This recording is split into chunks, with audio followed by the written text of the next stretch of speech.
नाही देखा, दोन गोष्टी आहेत.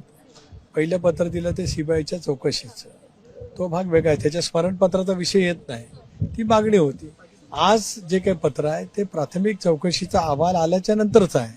पण स्मरणपत्र हा विषय त्याच्याकडे येतच नाही, कारण हे पत्र हे प्राथमिक अहवाल आल्याच्या नंतरच्या संदर्भातलं आहे.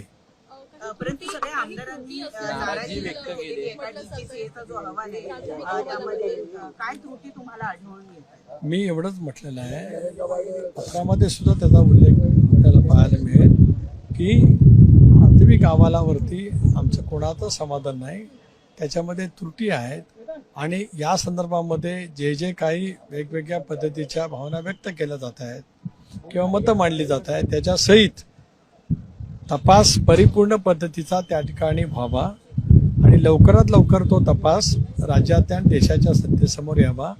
ही राष्ट्रवादी काँग्रेस पक्षाच्या विधिमंडळ पक्षाची स्वच्छपणाची भूमिका.